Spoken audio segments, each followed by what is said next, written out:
Okay, so now we're going to come to our hero's pose. And just because I really want to encourage people to use support to understand the difference between how something feels when you might use support versus not, I am going to use the bolster for my hero's pose. So look, I am able to kneel like this. I have no pain. This is quite simple for me. But because there is no prizes to be won just by sitting like this, I'm going to take the support because it might help me make more progress and learn more about my body to do this type of thing. So please, please take this attitude into the things that you do as well.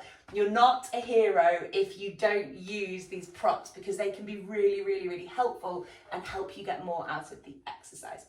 So in our hero's pose, we've got our knees together. In fact, I'll show you that. So knees are together. And you're also trying to really ground your feet into the floor. So I don't really quite know how to explain this, but as much as you can, and this is hard, I want you to keep your big toe joints together, the middle of your feet together, and you're also aiming to get your ankles touching as well. So the ankles probably won't touch behind you when your feet are in this position, but as you try and bring them together, can you feel, well certainly for me anyway, can you feel how that creates more work through your kind of feet and through your calves? You may even get a cramp in your calves when you do it. So I'm not going to bother showing you this because it's not going to be very exciting for you to watch, but you are trying to keep your big toe joints together. And it's what we call plantar flexion. So you've got keeping your big toe joints together. You're trying to keep the middle edges of your feet together, and you're trying to get the inside edge of your heels together. Keep that there throughout. I can feel my right leg now is wobbling and shaking. That is because my right foot is weaker than my left. And when I change and wake up my right foot, I feel the reaction through my leg. So we're saying like this, the feet are kind of active because of the fact that we're trying to get the ankles and the big toes together to touch. We are going to focus on our pelvic extension. So pelvic extension is the tilting forwards of the pelvis. Pelvic extension is not flaring the rib cage up to make us feel like we've got a huge arch in our back.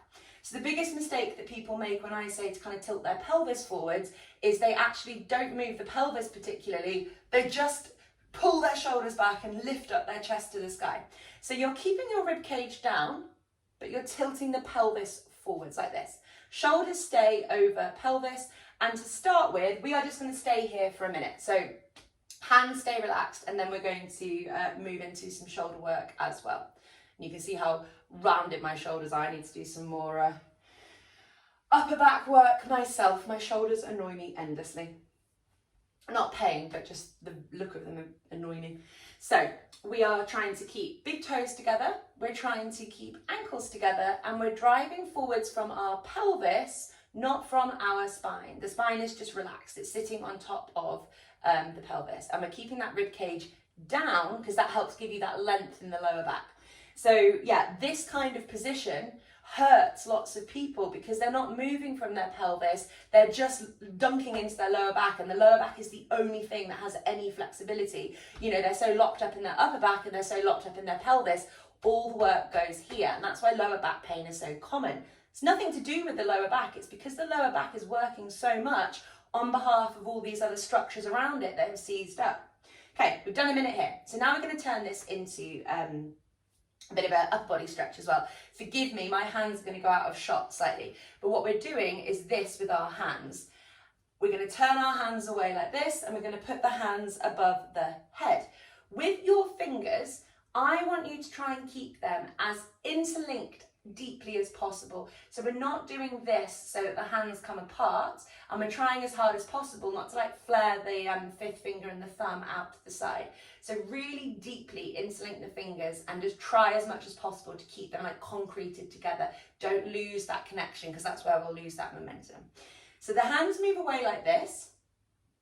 When you get yourself set up, you're keeping that pelvic position forward, rib cage down. That does not change as you take your arms over your head. So it's the same principle as what we were doing in the wall frog when we put our hands behind our head.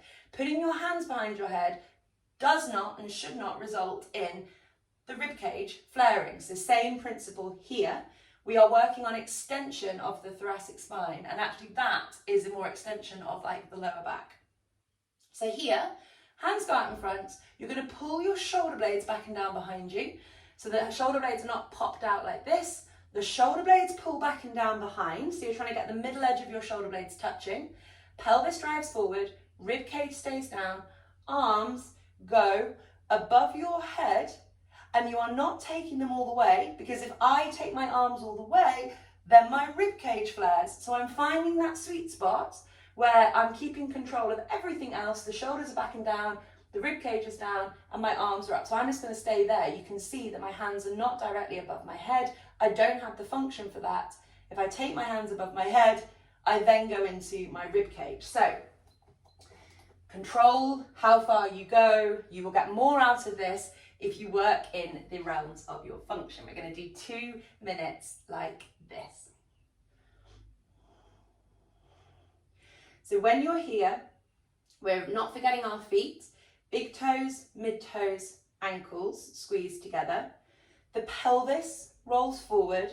The rib cage is down. The shoulder blades are back and down, pulling into that mid back. The hands, fingers are active and extending up. So you've got this push-pull between the shoulder blades and through the hands. The hands are not overriding the shoulders so that the shoulders pop out, and the shoulders aren't overriding the hands so that you lose momentum through the hands. Keep that tension through the arms by working the hands and the shoulders both powerfully. You're envisioning your lats. So your lats are the muscles that attach the back of your upper arms, and they basically go all the way to the sacrum through the fascia. So you've got this big kind of triangular shaped muscle that goes all the way from the bottom of your sacrum to your arms, and I want you to imagine that that muscle is kind of drawing the ribs down and the shoulder blades down, so we're getting this kind of power through this section of your back. And stay here for another 10 seconds or so. Okay, in 5 seconds, you're going to keep this position. Everything stays the same, but you're going to twist from your rib cage to the side. So I'm not moving my pelvis or my feet or my knees. All of this stays rigid, facing straight ahead, but my thoracic spine rotates to the side.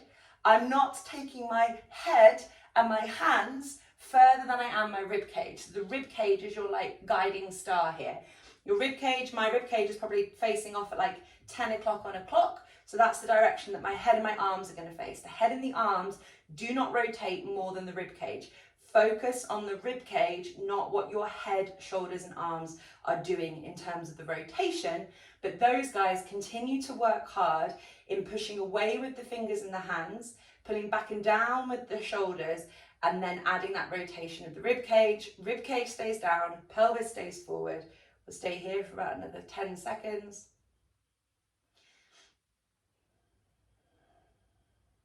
Breathing deeply, always coming back to the breath.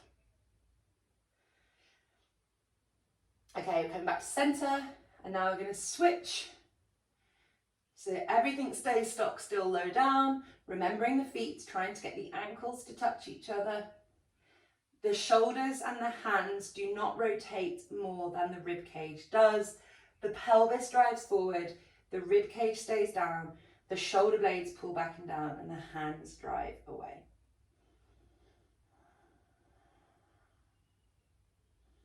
Breathing deeply in and out of the nose as quietly and as slowly as you can. So we're not going gasping big breaths. We're going inaudible, low, deep diaphragmatic breathing. Pull the shoulder blades back and down. Don't let them raise up around your ears, and keep the rib cage down too. Got another 10 seconds here.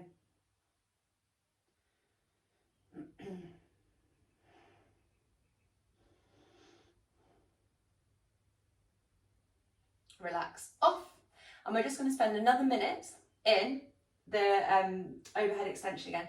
I am literally dripping in sweat, so I'm so sorry if you can see that in the camera. I'm so hot.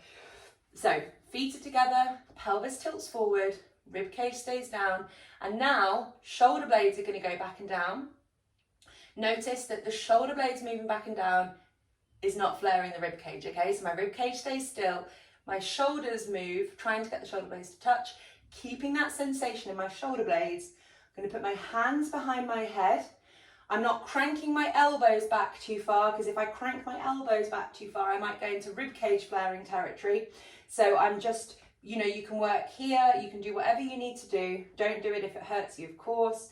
But I'm going to try and squeeze my shoulder blades back and down behind me, keeping the rib cage down and just holding this here for another just over 20 seconds. Pull the shoulder blades both down your back and into the middle of your back as well. So you're trying to get them to touch in the middle of your back.